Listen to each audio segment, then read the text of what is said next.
Hello. Yes, Robin. Thanks. Hey Suman, sorry, my net was disconnecting here. Oh, Now it's fine. Now it's fine. Tell me. yeah, right. I'm sharing the screen. Can you see my screen? Yeah. Okay, very good. So this is our test. Okay, this is from 15 Cambridge book, test 1. Okay. And here is the audio. I will just start. I will only write and type. You can simply watch, and also you can tell me the answer in case you want. Okay. Even I'll write it down. No problem. Yeah, very good, very good. Yes. Okay, so let's start it. Fine. In Yeah. between, somebody might join because I gave in the group, but we can ignore them now. Okay. No problem. Okay, so shall I start? Yeah. Yeah. Okay, start. You can hear, right? No, not yet. Oh no, you can't hear. Increase the volume. It's mute, I think. Yeah.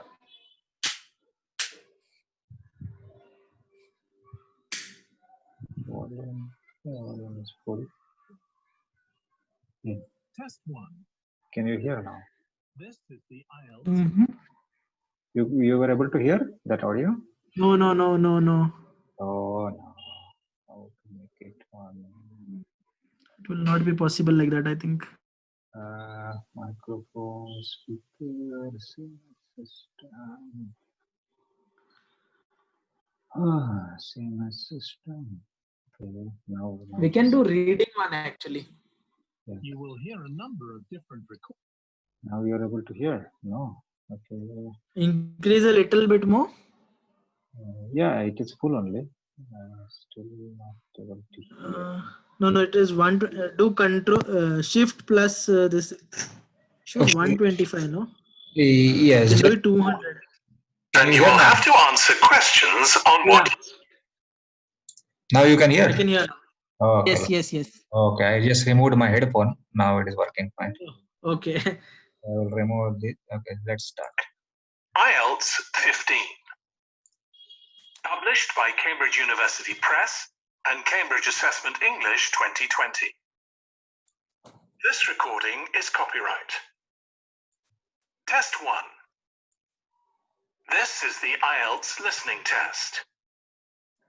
You will hear a number of different recordings, and you will have to answer questions on what you hear. There will be time for you to read the instructions and questions, and you will have a chance to check your work. All the recordings will be played once only. The test is in 4 parts. At the end of the test, you will be given 10 minutes to transfer your answers to the answer sheet. Now turn to part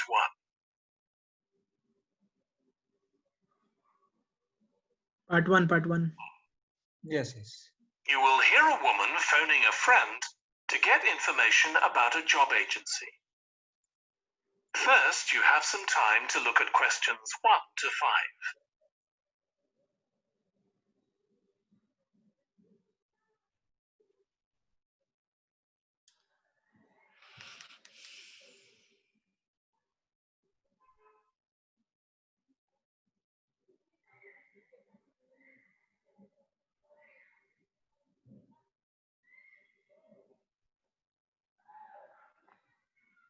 Now listen carefully and answer questions 1 to 5.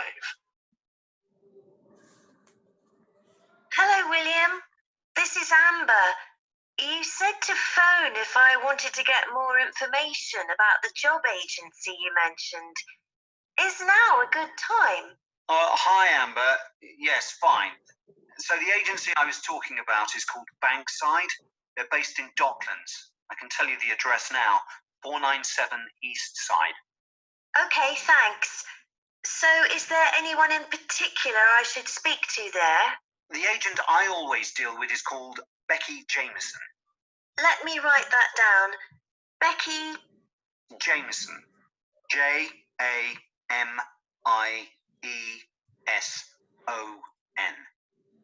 Do you have her direct line? Yes, it's in my contacts somewhere. Right, here we are. 07866 510 333. I wouldn't call her until the afternoon if I were you. She's always really busy in the morning trying to fill last-minute vacancies. She's really helpful and friendly, so I'm sure it would be worth getting in touch with her for an informal chat. It's mainly clerical and admin jobs they deal with, isn't it? That's right. I know you're hoping to find a full-time job in the media eventually, but Becky mostly recruits temporary staff for the finance sector, which will look good on your CV and generally pays better too. Yeah, I'm just a bit worried because I don't have much office experience. I wouldn't worry. They'll probably start you as a receptionist or something like that. So what's important for that kind of job isn't so much having business skills or knowing lots of different computer systems. It's communication that really matters, so you'd be fine there. And you'll pick up office skills really quickly on the job. It's not that complicated. Okay, good. So how long do people generally need temporary staff for? It would be great if I could get something lasting at least a month. That shouldn't be too difficult. But you're more likely to be offered something for a week at first, which might get extended. It's unusual to be sent somewhere for just a day or two. Right. I've heard the pay isn't too bad. Better than working in a shop or a restaurant. Oh, yes, definitely. The hourly rate is about £10, 11 if you're lucky. That's pretty good. I was only expecting to get £8 or £9 an hour. Before you hear the rest of the conversation, you have some time to look at questions 6 to 10.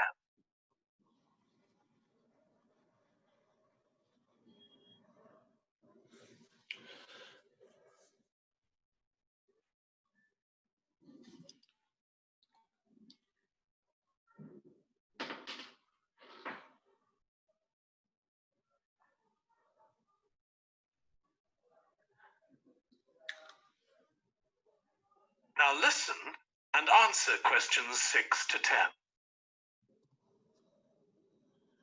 Do you want me to tell you anything about the registration process? Yes, please. I know you have to have an interview. The interview usually takes about an hour, and you should arrange that about a week in advance. I suppose I should dress smartly if it's for office work. I can probably borrow a suit from Mum. Good idea. It's better to look too smart than too casual. Will I need to bring copies of my exam certificates or anything like that? No, they don't need to see those, I don't think. What about my passport? Oh, yes, they will ask to see that. Okay. I wouldn't get stressed about the interview, though. It's just a chance for them to build a relationship with you, so they can try and match you to a job which you'll like. So there are questions about personality that they always ask candidates, fairly basic ones. And they probably won't ask anything too difficult, like what your plans are for the future. Hope not. Anyway, there are lots of benefits to using an agency. For example, the interview will be useful because they'll give you feedback on your performance so you can improve next time. And they'll have access to jobs which aren't advertised. Exactly. Most temporary jobs aren't advertised. And I expect finding a temporary job this way takes a lot less time. It's much easier than ringing up individual companies. Yes, indeed. Well, I think I've covered it. That is the end of part 1. You now Open have the 1 speaker. minute to check your answers to part 1.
Part 2. You will hear a woman giving a presentation about a holiday on an island in Britain that her company organizes. First, you have some time to look at questions 11 to 14.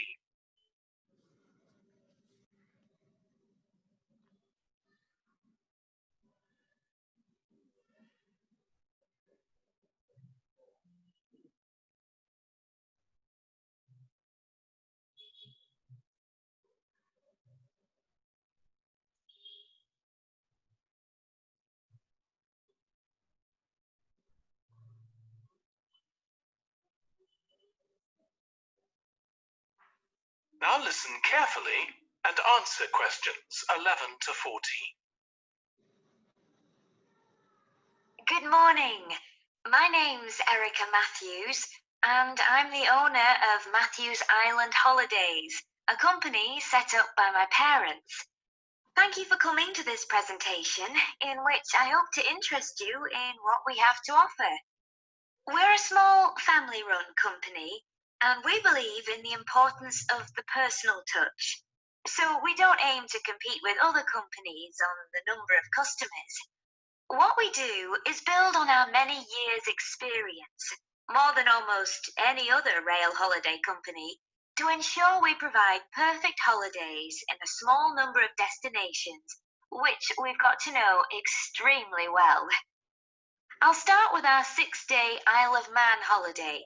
This is a fascinating island in the Irish Sea, with Wales to the south, England to the east, Scotland to the north, and Northern Ireland to the west. Our holiday starts in Heysham, where your tour manager will meet you. Then you'll travel by ferry to the Isle of Man. Some people prefer to fly from Luton instead, and another popular option is to go by train to Liverpool and take a ferry from there. You have 5 nights in the hotel, and the price covers 5 breakfasts and dinners, and lunch on the 3 days when there are organised trips. Day 4 is free, and most people have lunch in a cafe or restaurant in Douglas. The price of the holiday includes the ferry to the Isle of Man, all travel on the island, the hotel, and the meals I've mentioned. Incidentally, we try to make booking our holidays as simple and fair as possible. So, unlike with many companies, the price is the same whether you book 6 months in advance or at the last minute, and there's no supplement for single rooms in hotels. If you make a booking, then need to change the start date, for example because of illness, you're welcome to change to an alternative date or a different tour for a small administrative fee. Before you hear the rest of the talk, you have some time to look at questions 15 to 20.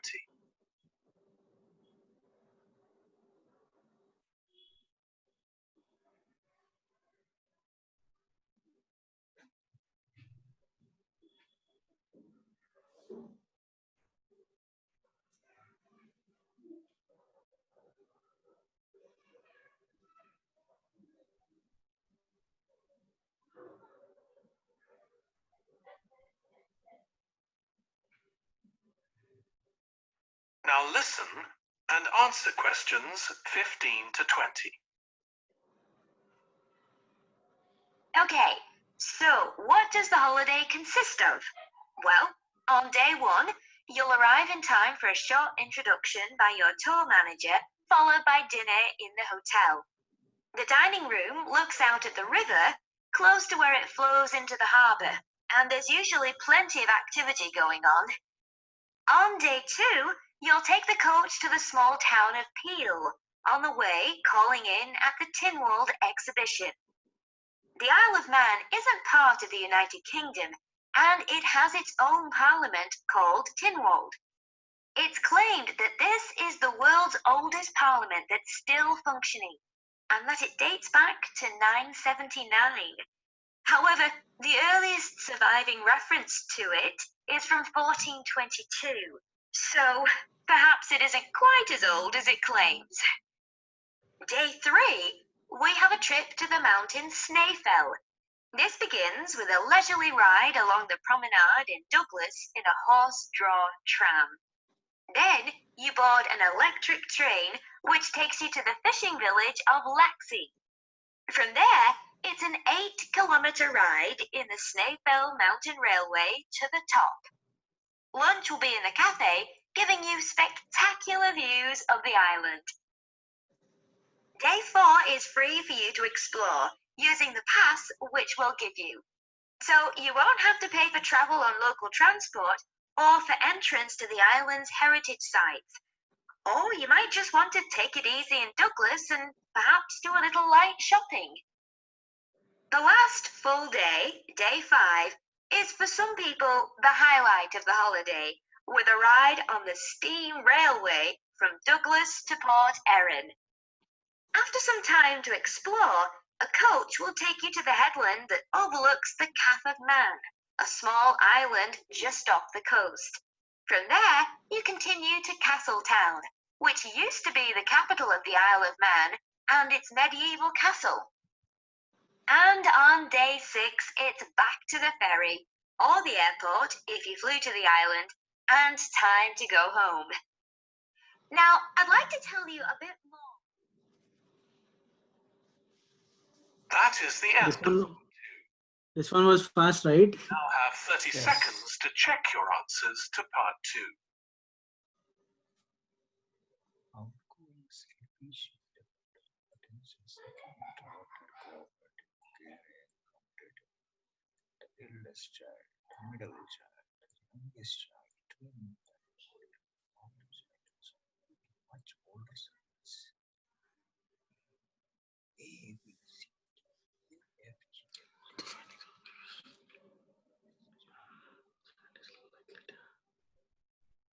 Part 3. You will hear 2 psychology students discussing the effects of the order in which the children in a family are born. First, you have some time to look at questions 21 to 26.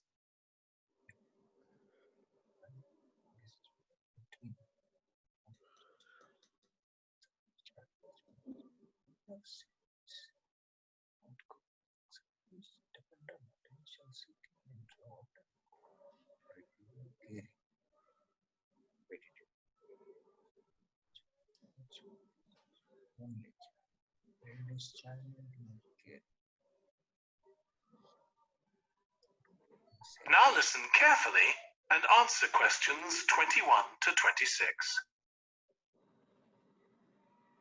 Ed, How are you getting on with the reading for our presentation next week? Well, okay, Ruth, but there's so much of it. I know. I hadn't realised birth order was such a popular area of research. But the stuff on birth order and personality is mostly unreliable. From what I've been reading, a lot of the claims about how your position in the family determines certain personality traits are just stereotypes with no robust evidence to support them. Okay, but that's an interesting point.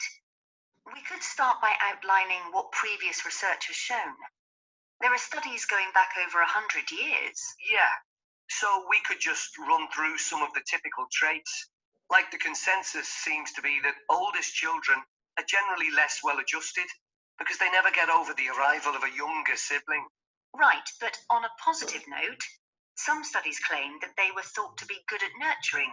Certainly in the past, when people had large families, they would have been expected to look after the younger ones. There isn't such a clear picture for middle children, but one trait that a lot of the studies mention is that they are easier to get on with than older or younger siblings. Generally eager to please and helpful, although that's certainly not accurate as far as my family goes. My middle brother was a nightmare, always causing fights and envious of whatever I had. As I said, none of this seems to relate to my own experience. I'm the youngest in my family, and I don't recognize myself in any of the studies I've read about. I'm supposed to have been a sociable and confident child who made friends easily, but I was actually terribly shy. Really? That's funny. There have been hundreds of studies on twins, but mostly about nurture versus nature.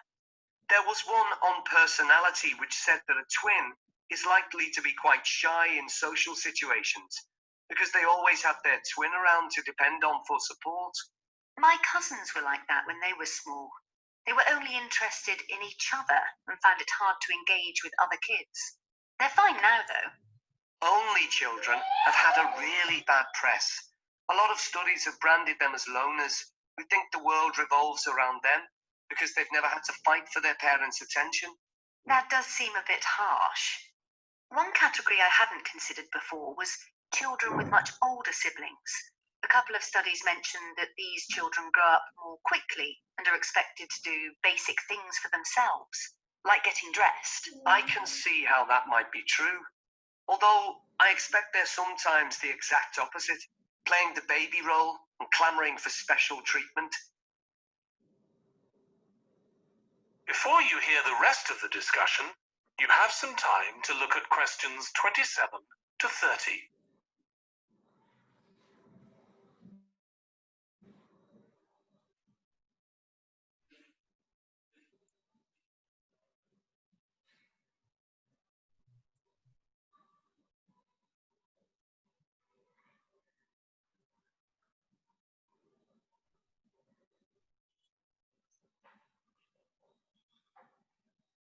Now listen and answer questions 27 to 30. What was the problem with most of these studies, do you think? I think it was because, in a lot of cases, data was collected from only one sibling per family, who rated him or herself and his or her siblings at the same time. Some of the old research into the relationship between birth order and academic achievement has been proved to be accurate, though. Performances in intelligence tests decline slightly from the eldest child to his or her younger siblings.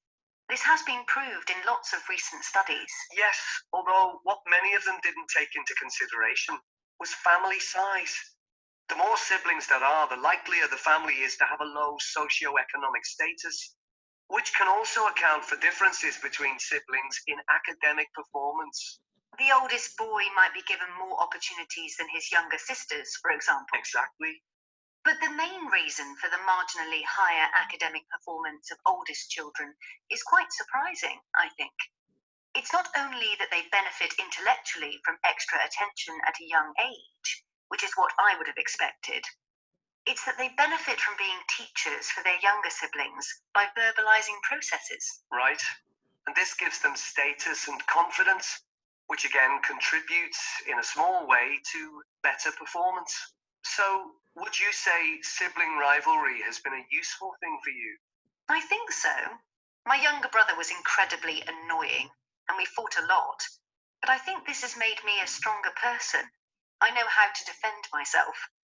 We had some terrible arguments, and I would have died rather than apologize to him. But we had to put up with each other, and most of the time we coexisted amicably enough. Yes, my situation was pretty similar. But I don't think having two older brothers made me any less selfish. I was never prepared to let my brothers use any of my stuff. That's perfectly normal. Whereas some That is the end of part 3. You now have 30 seconds to check your answers to part 3.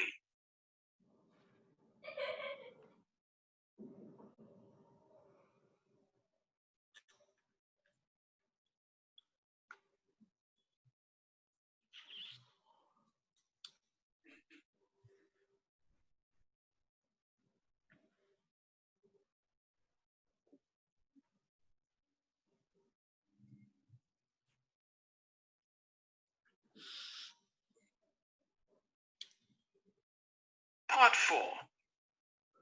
You will hear a student giving a presentation about a type of tree known as the eucalyptus, which is common in Australia.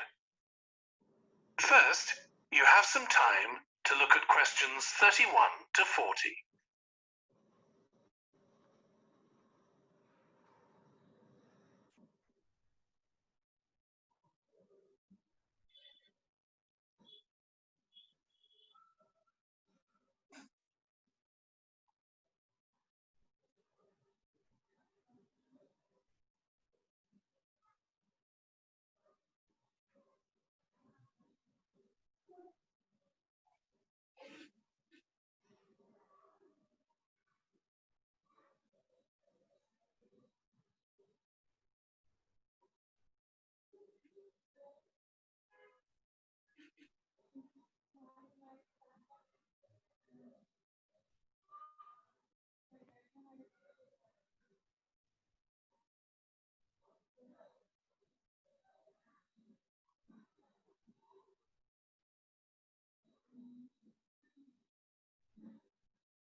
Now listen carefully and answer questions 31 to 40.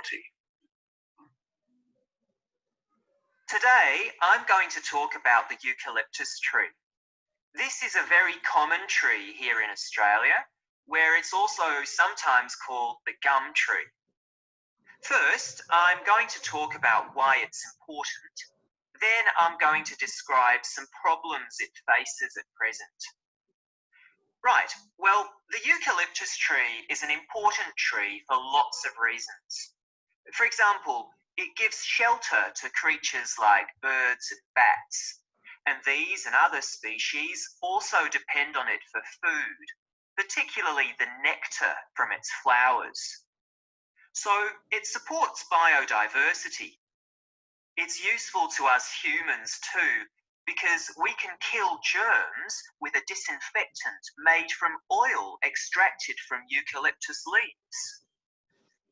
The eucalyptus grows all over Australia, and the trees can live for up to 400 years. So it's alarming that all across the country, numbers of eucalyptus are falling because the trees are dying off prematurely. So what are the reasons for this? One possible reason is disease. As far back as the 1970s, the trees started getting a disease called Mundula yellows. The tree's leaves would gradually turn yellow, then the tree would die. It wasn't until 2004 that they found the cause of the problem was lime, or calcium hydroxide, to give it its proper chemical name, which was being used in the construction of roads. The lime was being washed away into the ground and affecting the roots of the eucalyptus trees nearby.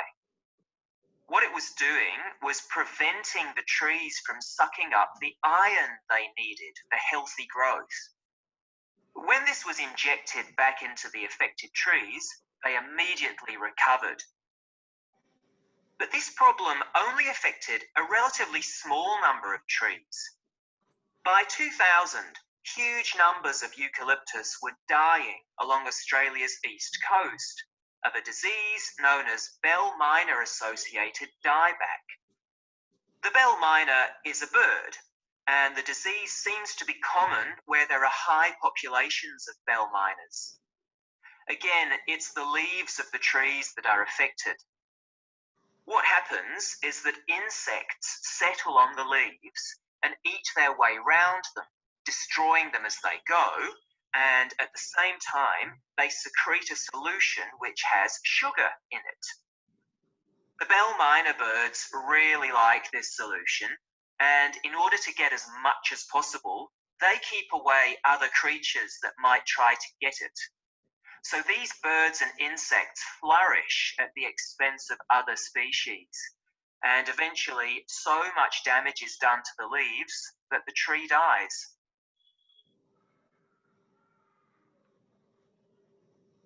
But experts say that trees can start looking sick before any sign of bell miner associated dieback. So it looks as if the problem might have another explanation. One possibility is that it's to do with the huge bushfires that we have in Australia. A theory proposed over 40 years ago by ecologist William Jackson is that the frequency of bushfires in a particular region affects the type of vegetation that grows there. If there are very frequent bushfires in a region, this encourages grass to grow afterwards, while if the bushfires are rather less frequent, this results in the growth of eucalyptus forests. So why is this? Why do fairly frequent bushfires actually support the growth of eucalyptus?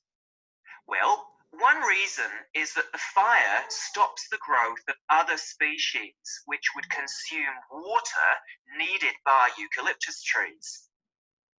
And there's another reason.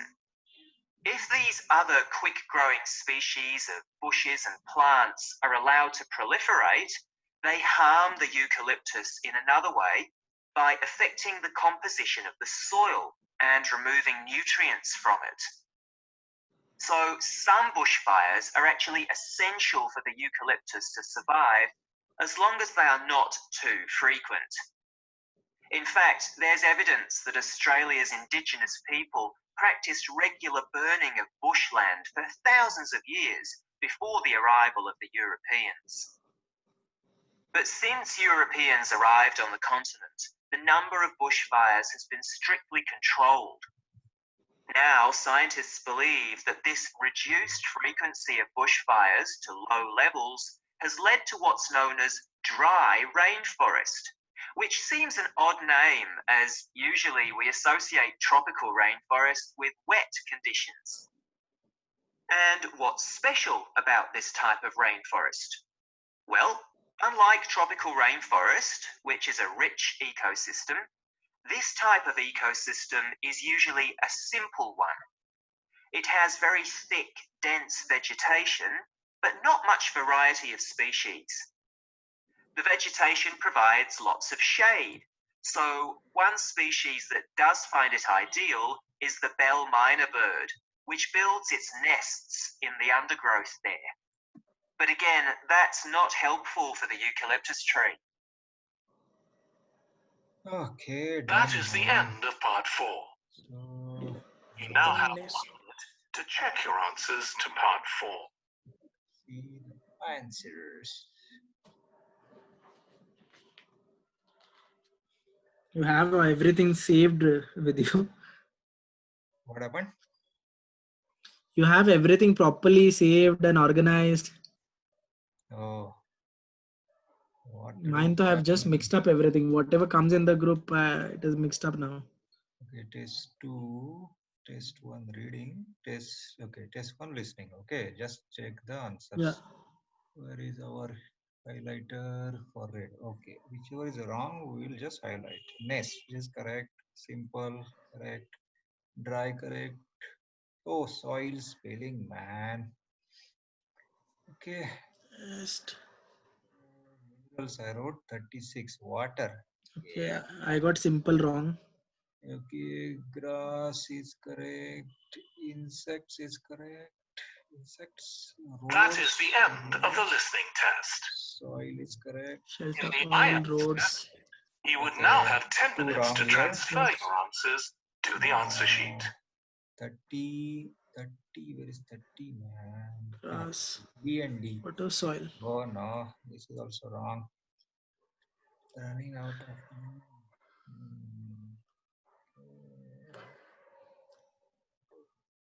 28 and 27. 28. 29, 30. BD. 28 Correct. is A. 28 is A and 27 is, oh sorry, A. this is wrong. 26, where is 26? CBE. Oh no, this is also wrong. 23. 23 is AFG. Yeah, no, these two are correct. Okay. Now, which is this? 20. 20, where is capital? Steam pass. Capital, oh no, this is steam. 19, steam. Jameson, afternoon. Pass is correct. Communication week. 10. Pass is correct. Suit. Gender is also correct. Passport. Personality. 15 is done. Okay. And then Feedback. 14C. 14B correct. 13A. 13A correct. And A. B. B. B is also correct. And A. 11A. Correct. Okay. 14, 22. Jamison afternoon communication. Communication week. Control. 10 suit passport. Steam capital. Passport. Personality, feedback, and time. Okay, all are correct there. Okay. So how many wrong? One wrong. 2, 3, 4, 5, 6, 7, 9. 9 wrong, man. Oh, that is too much here. Okay, let's see our score in this One, website. 3. One website. Mine are 5 wrong. Okay, 31. 35.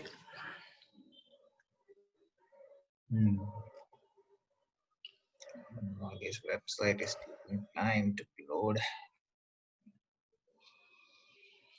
What you're calculating now? Score calculation. You can search on Google also. Google Images. Okay. Just type listening band versus score. Listening band score. Okay.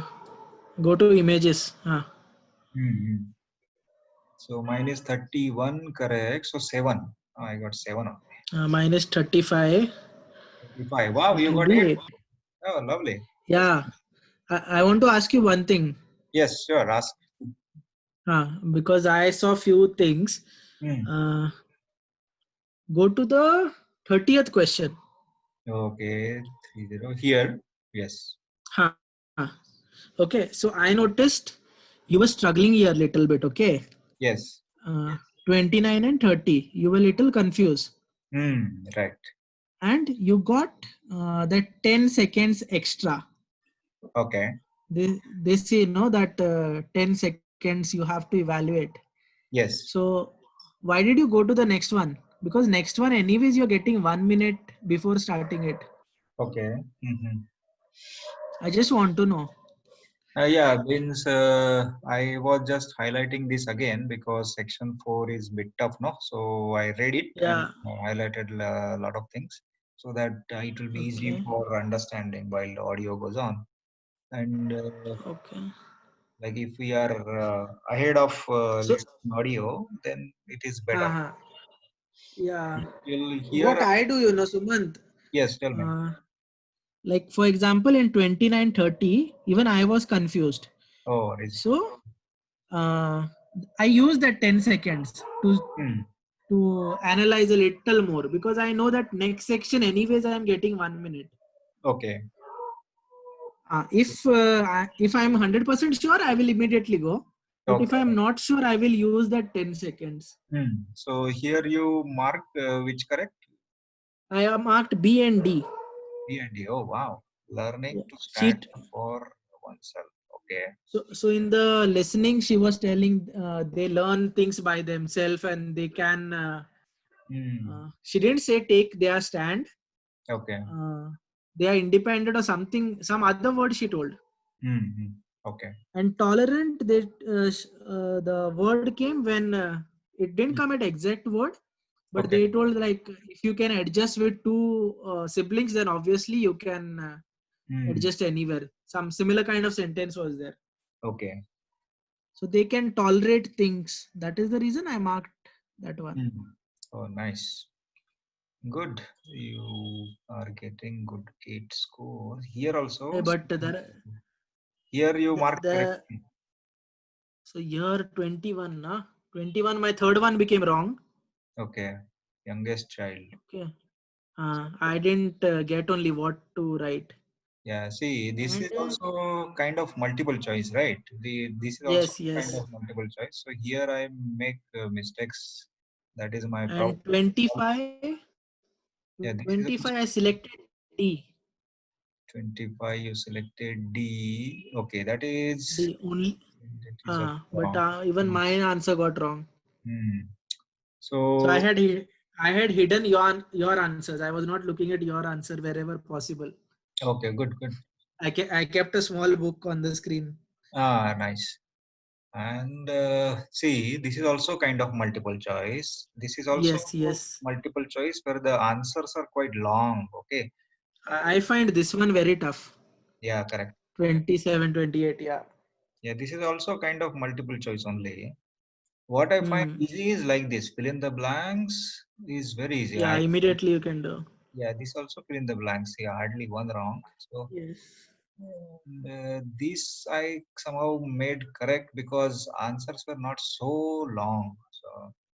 So what one teacher is saying is you should pay attention to what they are talking, then take the meaning of that, and then match with the meaning Yeah. of this sentence. Then you will never go wrong like that. Everything you have to do same time. Yeah, exactly. Okay, good. Okay. Only 2 minutes left, so this meeting will end anyway. Fine then. Yeah. Hmm. We can meet up here like this regularly. Evening, see, anyways, Yeah, I practice. yeah, great. Whenever you are free, I can learn something from you. You can get Yeah, something from me. yeah, but I think your listening skills are very good. Maybe I think But Sumant, whenever it comes to map, no, map. Okay, okay. I'm very confused. Yesterday also one listening test I was doing and map came Okay. and I got some 28 something I got. Oh, okay, okay. It was like very bad. Hmm. So whenever that map comes, I'm very confused. I'm really confused in the map. Okay. I'll send you one example. Yeah. Okay. Okay. Map ka, you try solving it.